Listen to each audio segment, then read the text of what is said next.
Bueno, chicos, buenas tardes. El día de hoy vamos a continuar con la clase de Derecho Mercantil. Ya pudimos ver los antecedentes, ver un poco de la historia del derecho mercantil, fuentes del derecho mercantil. Vimos también la supletoriedad y demás. Hoy vamos a comenzar con los sujetos del derecho mercantil. En la actualidad, recordemos que el comercio ya es una situación a nivel nacional e internacional. Y bueno, esto es una realidad que nos afecta de alguna manera a todos y a todas en la vida económica del lugar de nuestra residencia, desde como personas, a nuestros municipios, a nuestros estados y en general a toda la población. Generalmente o principalmente, bueno, los que afecta el derecho mercantil son a las personas que denominamos comerciantes. Sin embargo, vamos a poder observar que de alguna manera a todos nos atribuye o nos afecta lo que es el derecho mercantil o el comercio. Las personas que se denominan comerciantes son las encargadas de activar en efecto el mercado a través de la elaboración de productos manufacturados. También puede ser de servicios, puede ser el hecho de distribuirlos y el hecho de darlos a conocer. En este caso, para que sea su consumo de manera individual o por mayoreo, es decir, entre ciudadanos o de comerciante a comerciante. En esta clase pues vamos a poder observar quiénes son en un aspecto individual y quiénes en un aspecto colectivo. Asimismo, cuáles son los requisitos que deben cubrir por ley para obtener la categoría de comerciantes. También sus derechos y obligaciones. Y vamos también a conocer que no existen solamente los comerciantes, sino quienes le ayudan o les ayudan a ejercer esa profesión del comercio.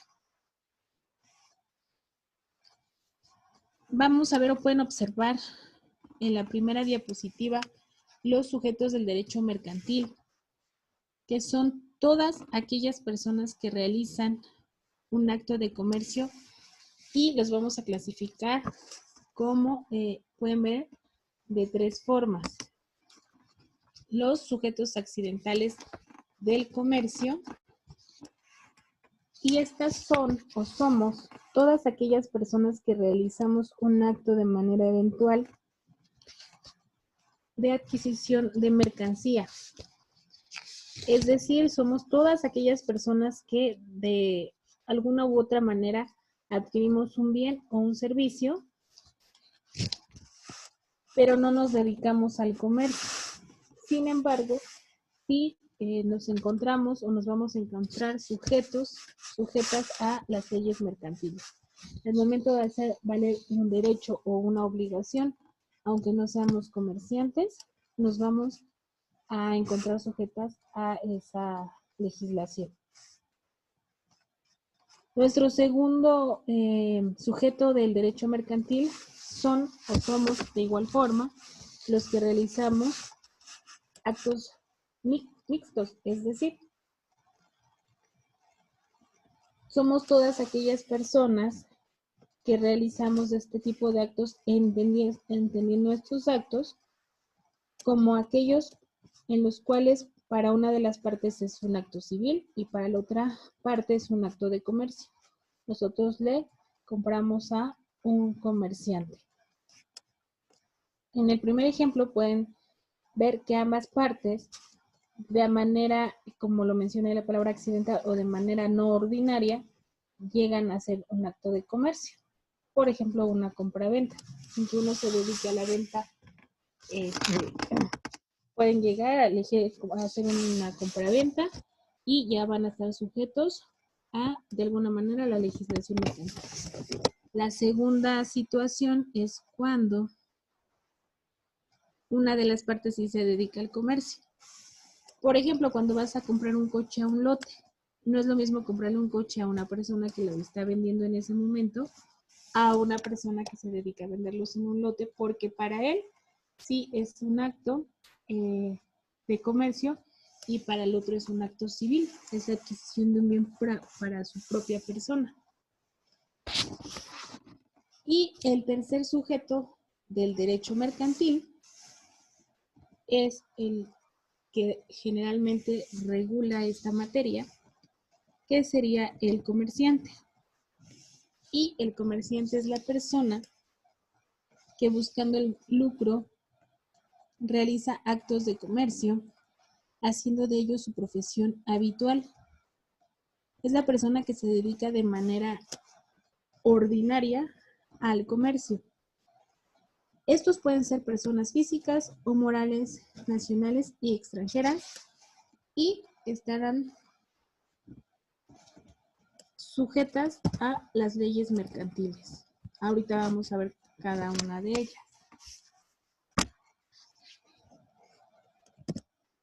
Y precisamente por eso a el comerciante se le da pues toda la atención dentro de materia mercantil, porque el Código de Comercio pues regula esa parte, el derecho mercantil regula esa parte.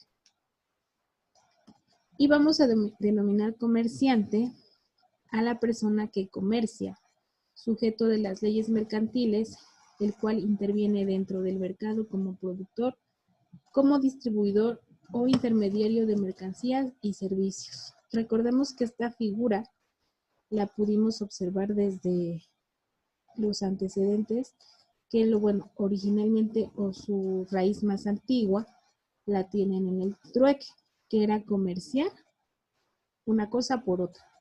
De ahí, como vimos anteriormente, se fue perfeccionando esta situación y ahora se regula de esta forma. En nuestras leyes, en el Código de Comercio en este caso, dispone en su artículo número 3 quiénes pueden ser comerciantes. Y me permito citarlo. Artículo 3. Se reputan el derecho de comerciantes, primero, las personas que teniendo capacidad legal para ejercer el comercio hacen de él su ocupación ordinaria. Segundo, las sociedades constituidas con arreglo a las leyes mercantiles. Y tercero, las sociedades extranjeras o las agencias y sucursales de estas que dentro del territorio nacional ejerzan actos de comercio. Es decir, estas tres situaciones, personas físicas o morales, nacionales o extranjeras, como lo mencionábamos hace un rato, tienen el título de comerciantes. Y vamos a ver la clase de ellos mismos, las clases de comerciantes.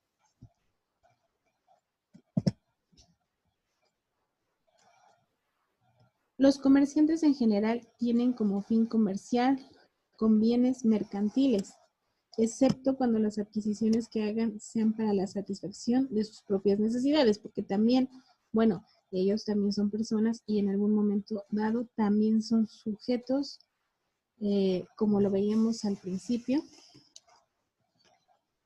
accidentales del comercio, de otro tipo de comercio.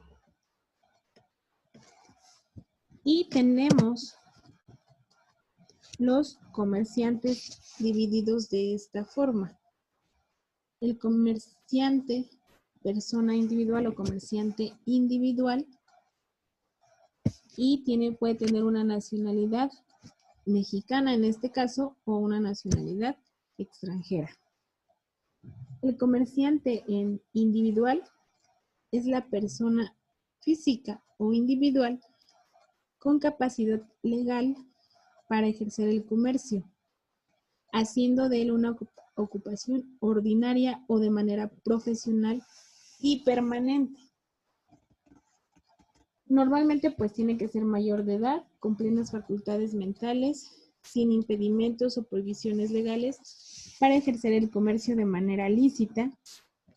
Y podemos tomar un ejemplo como son los corredores. por ejemplo, en un corredor no debe de estar inhabilitado o sentenciado por delitos contra la propiedad, y el resto de las personas que se dedican al comercio pues tienen que tener estas características.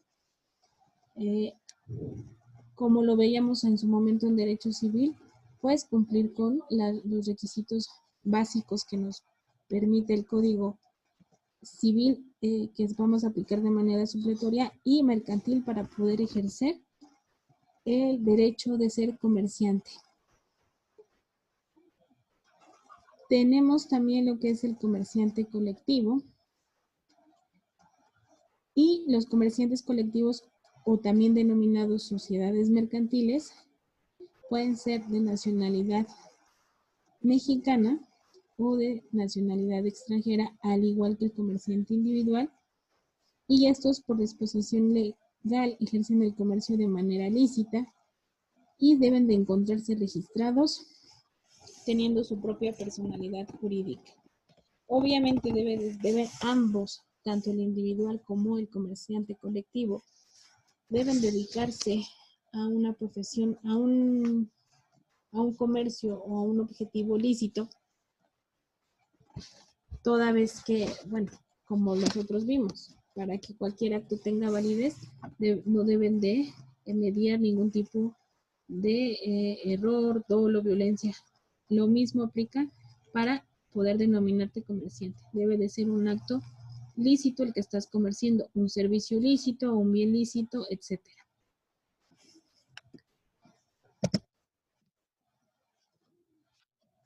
Aquí están los derechos del comerciante. Recordemos que el derecho mercantil es aplicable a las personas que son materia de regulación comercial, siendo sujeto mercantil todo aquel que realiza un acto de comercio, como lo hemos mencionado. También mencionamos que cabe distinguir entre aquellos que lo realizan de manera ocasional o accidental y los que se dedican a celebrarlo de manera habitual o profesional, para que podamos hacer válidos precisamente estos derechos de comerciante, ya que en el ejemplo que les ponía de los primeros de manera accidental no lo son y los segundos sí lo son. Recordemos, el que compra algo en la tienda no es un comerciante solamente, realiza un acto eventual de adquisición de mercancía. Por tanto, decimos que en el ejemplo que ponía de los coches, ahora de una tienda, este es un sujeto accidental del comercio. Sin embargo, el que lo vende, en este caso en el ejemplo de la tienda, hace de esta actividad su profesión como medio de subsistencia cotidiana. Por lo tanto, él sí lo vamos a denominar comerciante. Y como vimos en el artículo 3º del Código de Comercio, vamos a denominar comerciante a la persona que se sujeta a las leyes mercantiles haciendo de su manera habitual el comercial, ya sea como productor, como distribuidor o como intermediario de mercancías o servicios. Y en efecto, como todos y como sabemos, el derecho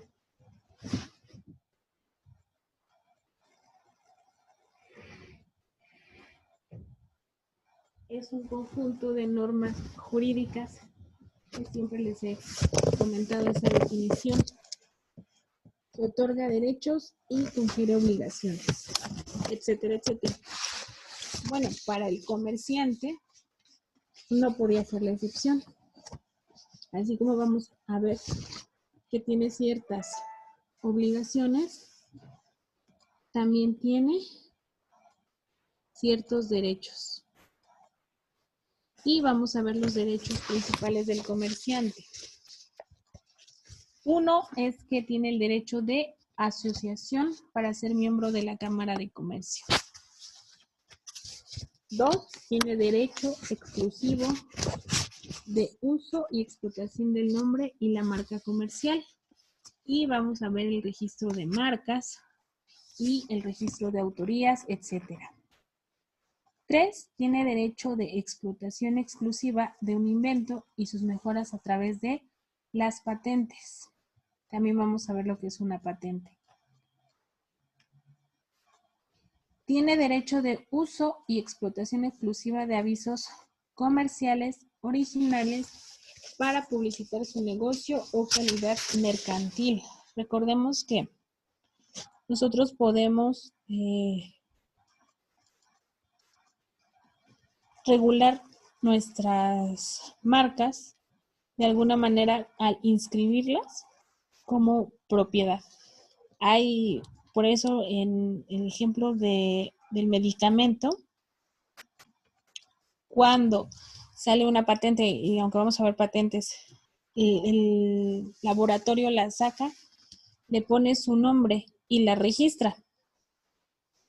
Obviamente solamente ese laboratorio va a poder vender esa fórmula porque la tiene registrada específicamente para medicamento.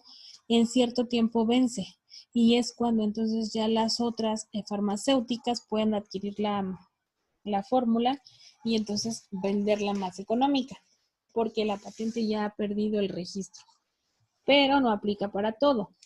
Hay marcas o existe la exclusividad donde no puede nadie más que no tenga ese derecho y que esté pagando ese derecho de utilizar esa patente.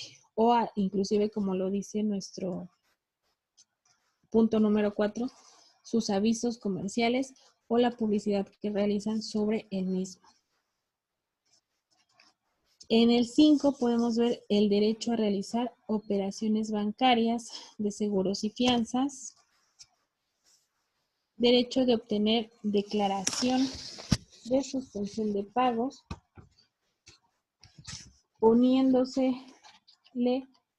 permitiéndosele administrar su negocio con vigilancia del síndico, sin que durante el concurso mercantil pueda exigírsele coactivamente el pago de sus deudas, que es lo que muchas empresas hacen. 7. Derecho a obtener quita o espera de sus deudas por convenio con la mayoría de sus acreedores en el concurso mercantil. 8. Derecho a estar exento del pago de impuestos si es comerciante cumplido con los deberes fiscales. 9. Derecho a obtener permisos de importación o exportación dependiendo del volumen de las mercancías adquiridas en años anteriores. Y 10, el derecho de prórroga para celebrar contrato de arrendamiento si está al corriente en el pago de renta. Como pueden ver, estos últimos puntos son lo que normalmente diríamos que es minimizar los impuestos que tienen que pagar todos los comerciantes. Y bueno, por eso hay muchas opciones. Una de sus opciones pues, es contribuir a bienes o a situaciones sin fin de lucro, y eso les va dando derecho a ciertas condonaciones, derechos que se van adquiriendo y que la ley les permite.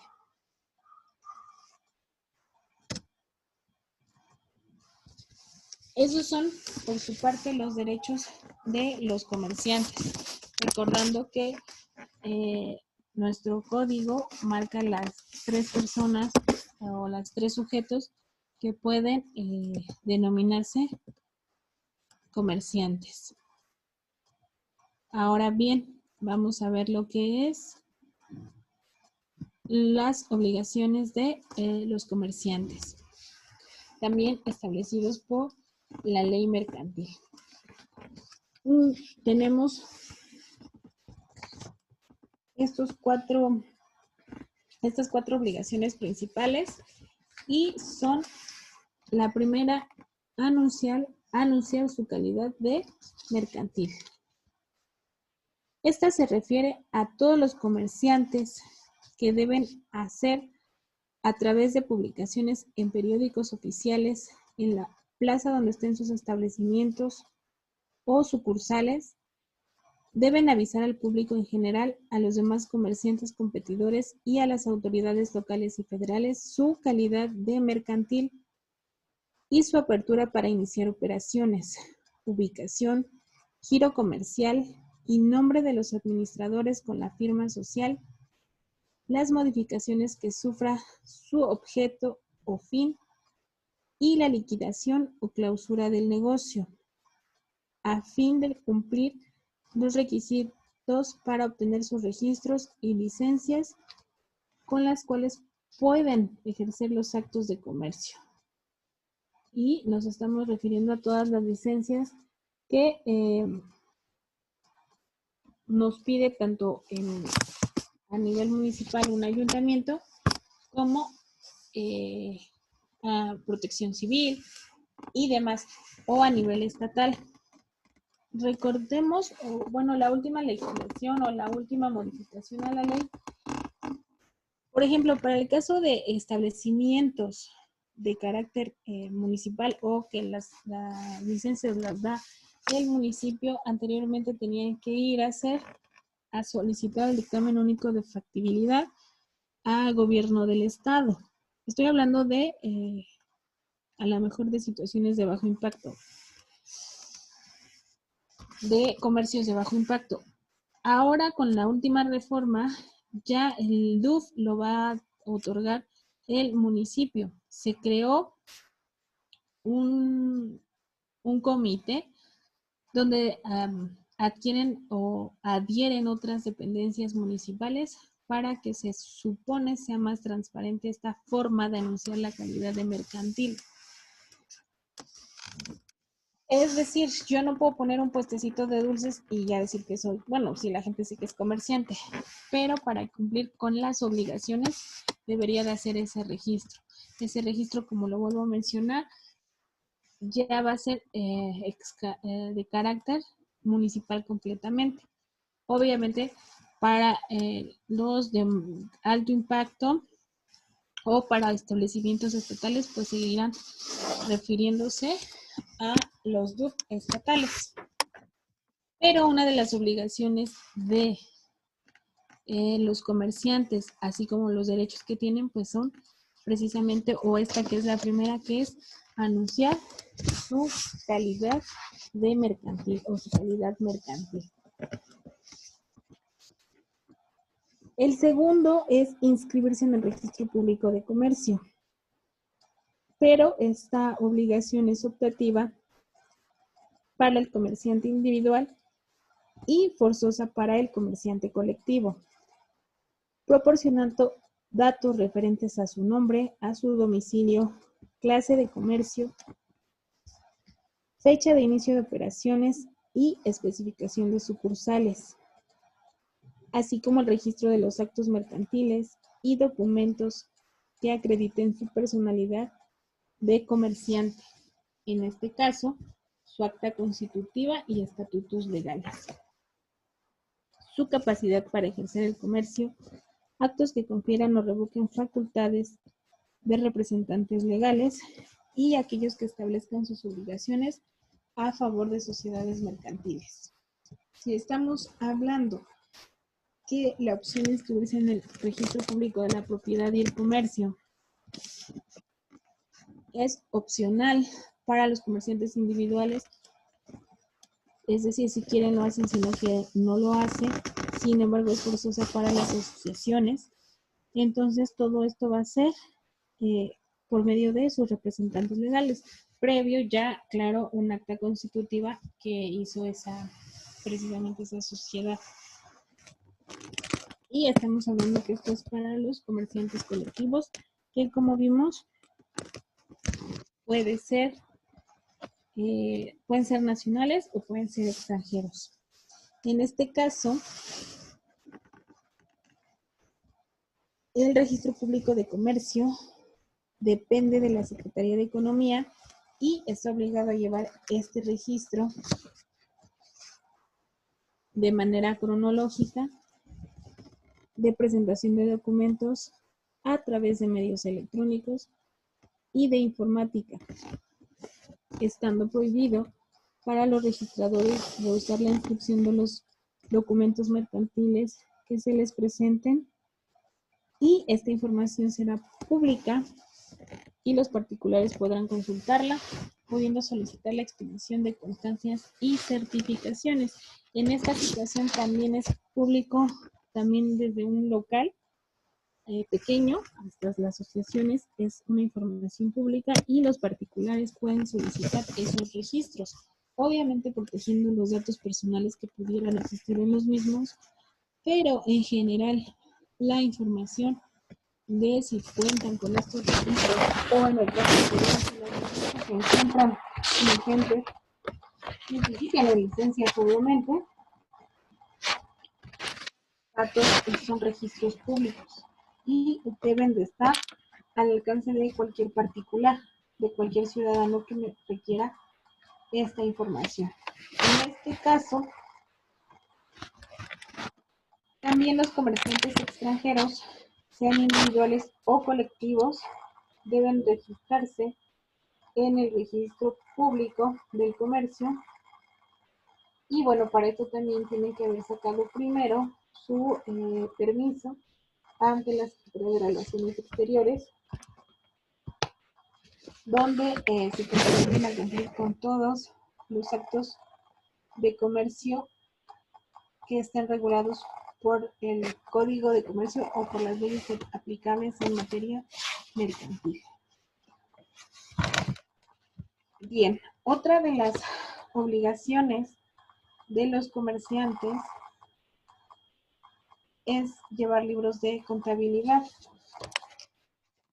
Por eso en un negocio siempre requiere, ¿no?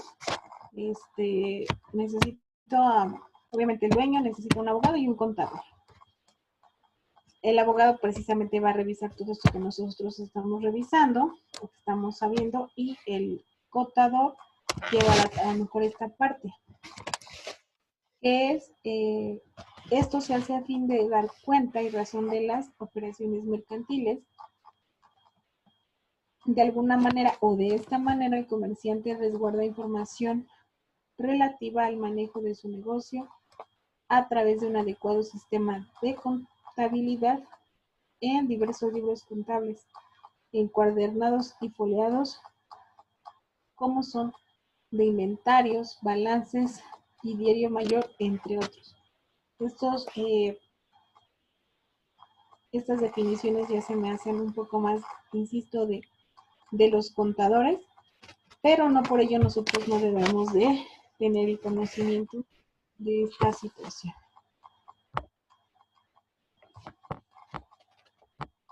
Y tenemos el punto número 4 de las obligaciones, que es el conservar la correspondencia. En este caso, es deber del comerciante guardar toda la información relacionada con el negocio, giro comercial y comprobantes de las operaciones contenidas en cartas, documentos o escritos, por lo menos durante un lapso de 10 años. Si comparáramos esta parte, estos últimos dos puntos con el de una tiendita, recordemos que, o no sé si les ha tocado la situación de ver que cuando una tienda empieza, un local pequeño empieza, todo tienen a anotar que salió, que compararon, a lo mejor para hacer un inventario, para ver a su manera su estudio de factibilidad, qué tanto se está vendiendo, en qué tanto se va a acabar, que no se echa a perder la mercancía, etc. En una situación de una sociedad más establecida, pues se llevan estos libros de contabilidad y se tienen que cuidar y resguardar pues todas esas compras, llámese facturas, llámese registros, tanto de compra como de venta.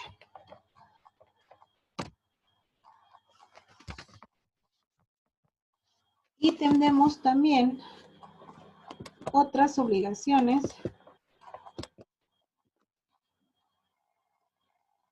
estas siendo ante las autoridades locales y consisten en: 1. Obtener licencia del giro mercantil ante el gobierno del Distrito Federal. o Ciudad de México en su delegación política o al interior de la República en la presidencia municipal, que es de lo que hablábamos de las licencias. El registro ante la tesorería de la Ciudad de México y en las entidades federativas, en caso municipal, en las tesorerías de los municipios para el pago de nóminas, predial y agua. Obviamente estos tres, pago de nómina, de predial y de agua, son requisitos que piden para otorgar precisamente la licencia del giro mercantil.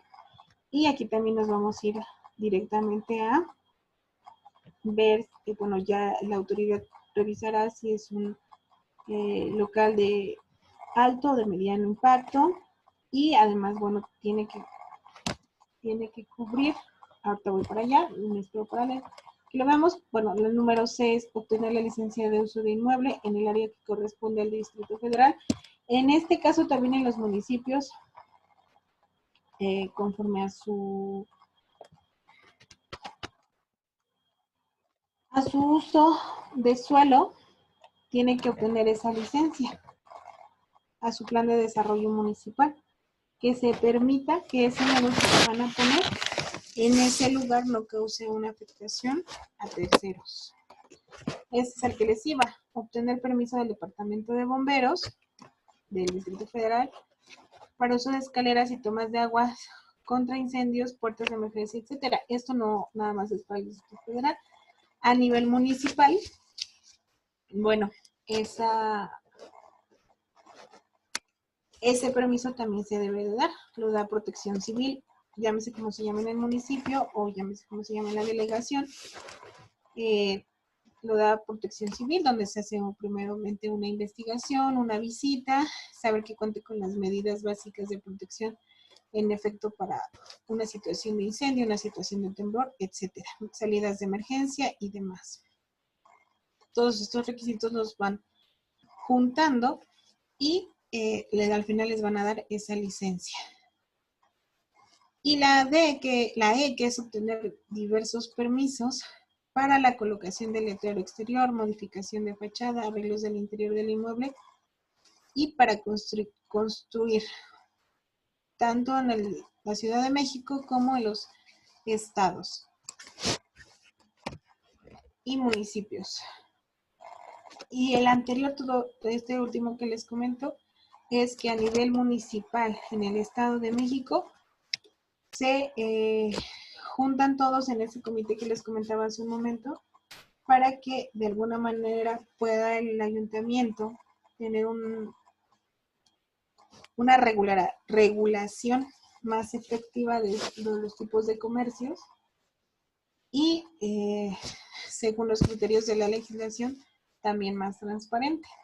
Veamos, porque insisto, esto apenas se está realizando, veamos qué resultados tiene, qué beneficios tiene esta modificación a este tipo de permisos.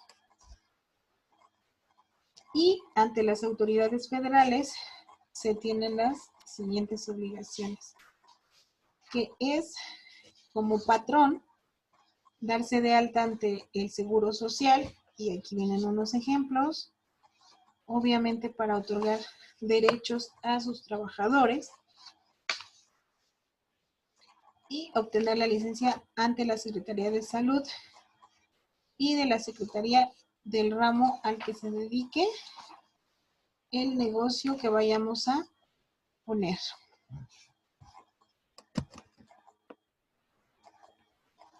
También tiene la obligación de registrarse ante el INEGI, ante el SAT, ante la Secretaría de Economía, la Secretaría de Trabajo y Previsión Social, la SEDENA y la Semarnat.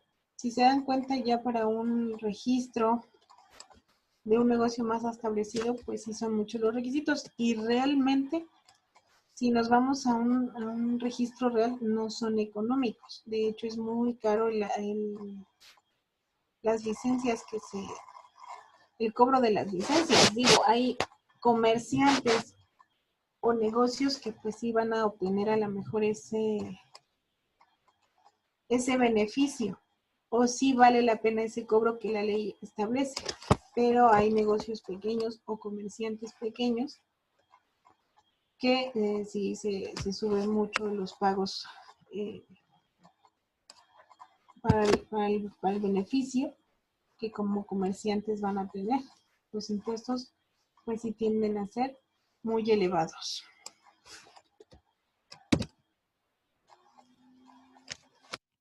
Y después de ver los derechos en general de los comerciantes y de ver las obligaciones principales que también tienen, vamos a continuar con los auxiliares del comercio y del comerciante. Auxiliares mercantiles son todos aquellos individuos que conservan su independencia en el desarrollo de su trabajo ante el empresario o comerciante o la negociación misma, fortaleciendo la actividad y el intercambio de bienes y servicios. Son auxiliares mercantiles quienes ejercen una actividad personal para realizar negocios comerciales ajenos o facilitan su conclusión. Podríamos pensar a primera opción que son aquellas personas que necesitamos para que el comerciante pueda ejercer como tal su profesión, que estamos denominándola hacia el comercio. Porque el comerciante no podría realizar todo en teoría, se crea la figura o existe la figura y se le da el nombre y se le da también sus situación en materia mercantil, su legislación en materia mercantil a estas personas que vamos a llamar auxiliares mercantiles o auxiliares del comercio y del comerciante.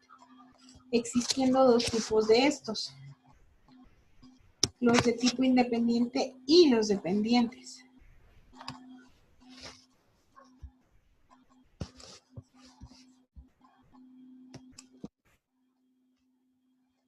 Tenemos a los auxiliares independientes y estos sí tienen esta división, pero son los que prestan al comerciante de manera general ayuda y auxilio en sus operaciones sin depender directamente de él y pueden ser el primero que estamos viendo en pantalla, que son el comisionista, y este es quien realiza actos concretos de comercio a través de un contrato de mandato llamado comisión mercantil. Este tipo de contrato, que ya también vimos lo que es un contrato de mandato, y veíamos que en un contrato queda a cuenta del comitente, o en este caso, en materia mercantil comerciante, auxiliándolo en ampliar sus ventas en el mercado, plaza comercial, o llámese como se llame el lugar, obteniendo por ello una retribución llamada comisión. Por eso precisamente el nombramiento de comisionista. Otro auxiliar independiente es el corredor público, y quien en calidad de perito en mercancía y servicios ajusta el contenido de los contratos mercantiles para su perfecta celebración, garantizando su legalidad como fedatario público, fungiendo además como mediador en caso de disputa entre las partes contratantes y asesor de los comerciantes. Sus funciones se rigen por la Ley Federal de la Correduría Pública, teniendo la facultad de elaborar las minutas de los contratos en que intervienen y expidiendo copias certificadas, cerciorándose de la identidad de los contratantes y la autenticidad de sus firmas, estando prohibido en este cargo de corredor público ejercer el comercio a cargo que lo vincule con algún comercio en particular, es decir, es auxiliar general. Tenemos de igual forma a los agentes de comercio, como un auxiliar independiente, pudiendo ser una persona física o una persona moral que de manera autónoma promueve y fomente los negocios de uno o de varios comerciantes al publicitar los productos, mercancías y servicios en otras plazas o en otros lugares para poder de esa manera ampliar el mercado del comerciante principal. Tenemos al agente aduanero o aduanal, y en este caso lo otorga este nombramiento a la Secretaría de Hacienda y Crédito Público, y este puede realizar trámites ante las aduanas para importar o exportar mercancías, calculando los impuestos respecto a los aranceles que generan el comerciante por la entrada o la salida de sus productos y las mercancías en las fronteras. Recordemos que dentro de los derechos de los comerciantes, pues uno es precisamente el importar o exportar sus productos. Y este auxiliar independiente, que sería el agente aduanal, pues es el que lo va a apoyar. Y por último tenemos a el contador público, que es el profesional experto en sistemas contables encargado de realizar la auditoría financiera del comerciante para el pago de sus impuestos, así como proporcionar asesoría financiera para la solicitud de créditos y estados financieros, y que es el que normalmente más vamos a ver en los negocios, a lo mejor en los negocios pequeños, que es un contador público, y es lo que les comentaba yo hace un momento. Negocios, pues se tiene que tener esta figura del contador y del abogado también, claro. Y bueno, otra clasificación de los auxiliares son los dependientes. Estos auxiliares dependientes del comerciante tienen una relación de trabajo directa con este, es decir, es su patrón, y ellos vendrían a ser sus subordinados o empleados. Estos a su vez reciben un salario por sus servicios como paga el sueldo de ese trabajo. Es decir, recordemos que los independientes ayudan en sus operaciones. Estos dependen. Sí los ayudan, pero dependen del comerciante principal, toda vez que él les va a pagar su salario. Y tenemos 4 divisiones del mismo. El primero es el factor, y son aquellos que tienen la dirección de una empresa, de un establecimiento, de una fábrica o de algún comercio, como puede, y tienen la capacidad de autorizar por escrito para negociar o contratar a nombre de la persona que se los otorga, debiendo tener la capacidad necesaria para obligarse cuando contratan en nombre propio. Tenemos el auxiliar dependiente,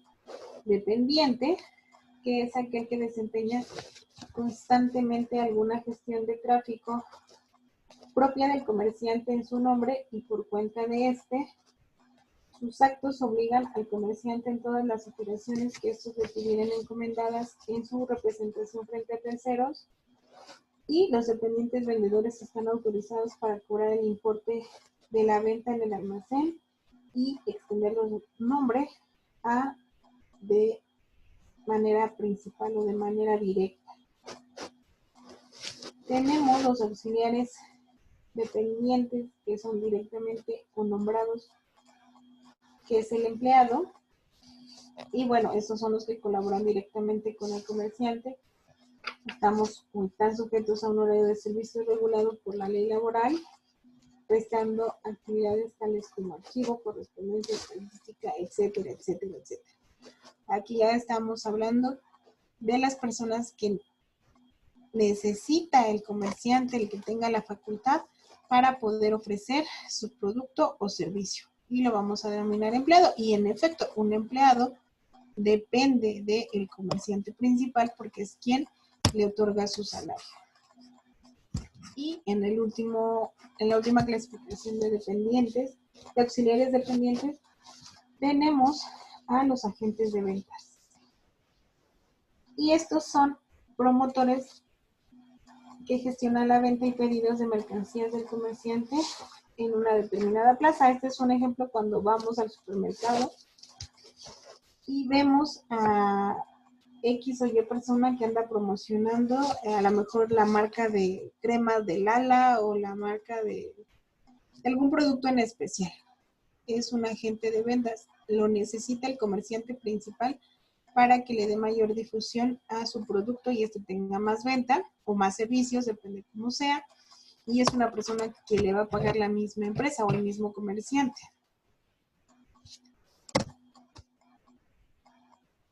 Bien, ahora vamos a ver las cosas mercantiles.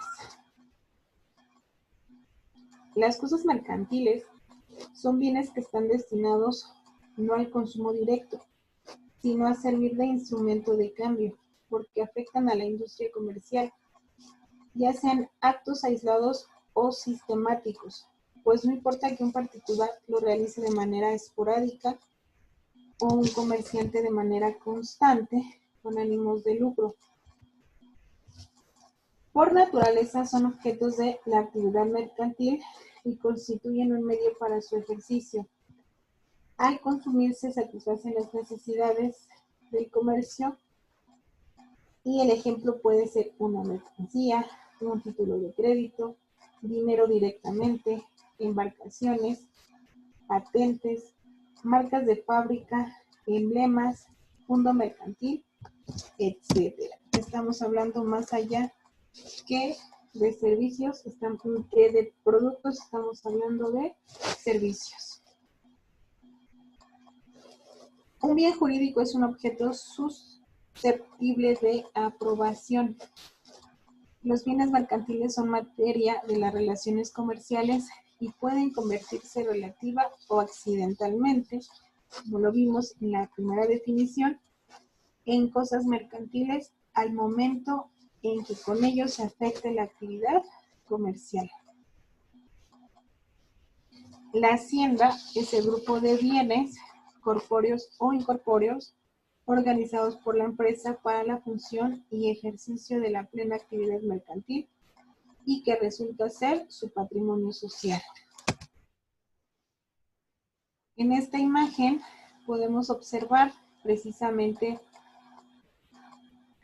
lo que venimos diciendo. Recordemos que el comerciante constituye su patrimonio con el conjunto de bienes corpóreos e incorpóreos que tienen en propiedad. Los primeros son el capital, que estamos hablando de dinero, todos los bienes muebles e inmuebles de su propiedad, así como las mercancías, los productos y también los servicios. En este caso, los servicios son los derechos de la ley mercantil y le permite, como la propiedad comercial, el derecho de arrendamiento, también la propiedad industrial, derechos sobre el establecimiento, nombre, los comerciales, los avisos comerciales, las marcas, las patentes, la clientela, los secretos industriales, los diseños industriales, la denominación de origen, las franquicias y también entran dentro de la legislación mercantil, lo que comentábamos hace un rato, que son los derechos derivados de los derechos de autor, como son la creatividad publicitaria, los derivados de contratos mercantiles, como son los créditos, como es la enajenación de una empresa. Y en el tráfico jurídico, el principal bien son las mercancías llamadas mercaderías. En materia civil, se denomina bienes a las cosas materiales o inmateriales, susceptibles de producir algún beneficio de carácter patrimonial. Sin embargo, en materia mercantil, pues son todas estas que estamos viendo y que mencionamos podemos ver en pantalla.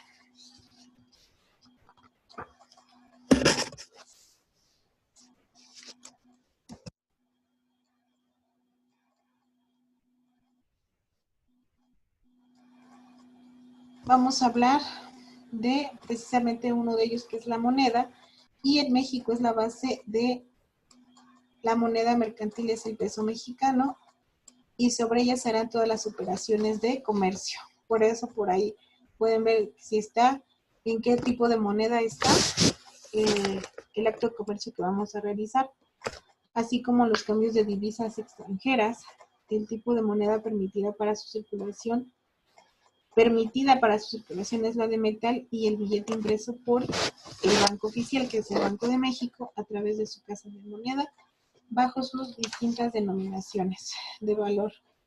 Esta misma base va a servir para los contratos hechos en el extranjero y que deban cumplirse en la República Mexicana, así como los giros que se hagan de otros países. Las monedas extranjeras efectivas o convencionales no tendrán en la República más valor que el de la plaza, es decir, nuestras operaciones están reconocidas en moneda nacional. Y bueno, chicos, hasta aquí les vamos a dejar por el día de hoy. ¿Tienen alguna duda?